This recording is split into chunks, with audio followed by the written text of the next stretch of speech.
Jason Bennett was never the smoothest guy when it came to dating.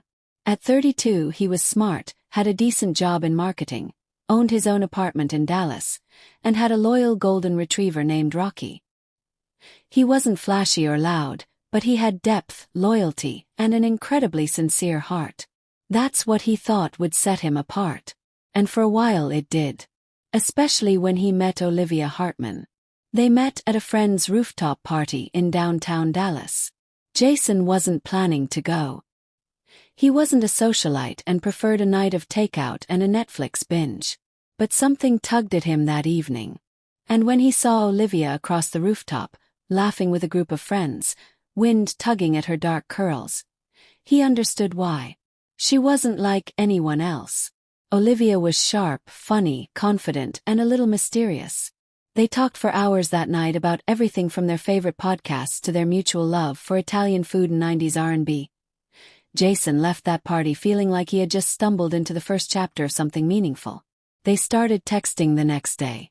Then came a coffee date. Late-night phone calls that stretched past 2 a.m. It was easy and natural until it wasn't. One day she just stopped responding. It started subtly. Longer gaps between replies, short messages, a few emojis instead of words. Then one day, Jason sent a thoughtful message about how her favorite artist had released a new album. No reply. Day passed. Then 3.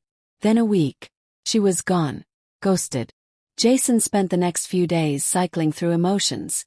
Confusion, hurt, and eventually self-blame. What did I say? Was I too eager? Too boring? Did I misread everything? He wanted to reach out again, but something told him not to beg for attention that wasn't being offered. But instead of spiraling further, Jason did something unexpected. He stepped back. He stopped texting. He deleted her number, not out of spite but to break the mental loop.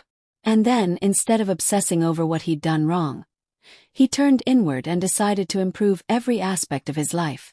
Not for her but for himself. First he took stock of his routine.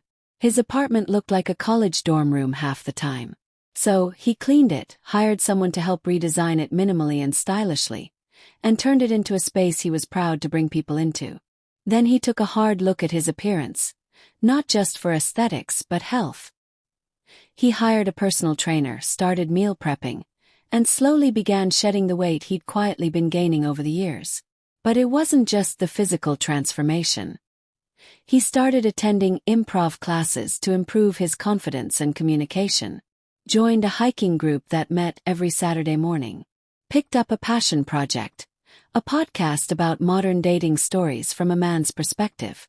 It gained traction, and listeners found comfort and humor in his honest, grounded take on relationships. 3 months passed. Jason no longer checked his phone for Olivia's name.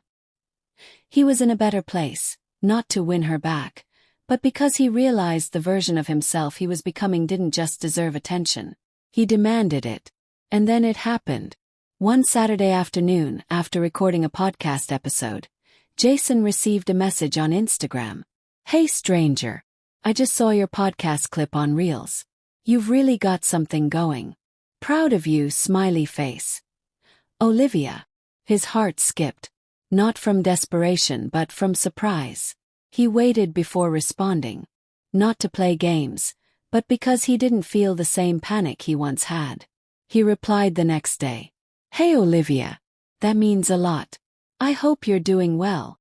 Few minutes later a new message popped up. "I'm sorry for disappearing. I was going through some stuff and didn't know how to talk about it. But I've thought about you. A lot." Jason smiled. This was a turning point.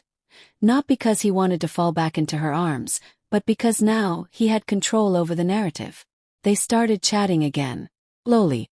This time with no expectations. Olivia opened up about how she had been dealing with anxiety, therapy, and burnout from her startup job. She'd shut down emotionally. Jason listened empathetically but carefully. He wasn't rushing to forgive. He wanted to understand. They agreed to meet for coffee. That Sunday, they met at the same cafe where they had their second date. Olivia looked more relaxed than he remembered.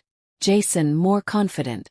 I almost didn't come today, she admitted as she stirred her coffee. I wasn't sure if you'd even want to see me. I wasn't sure either, Jason said honestly. But I'm glad I did. There was a pause. Comfortable one. You've changed, she said. In a good way. You seem stronger. More alive. I had to, Jason said. I was chasing someone who didn't want to be caught. I realized I had to become the version of me I was proud of, even if it meant walking away. She nodded. I deserved that. They talked for an hour. Then two. And when they stood to leave, Jason didn't suggest dinner or another date. He simply hugged her. Take care of yourself, Olivia. That would have been the end of it. But a week later she reached out again. This time it wasn't a hesitant message. Can I take you to dinner this time? My treat. Jason agreed. Not because he was hoping to go back to what they were, but because he was curious about what they could be now. They took it slow. And this time there was mutual respect, honesty, intentionality. Months later they were a couple again, but built on a much stronger foundation. Jason never forgot what he did to re-attract her. He stopped chasing. He healed. He improved himself. Not for her approval, but for his own future.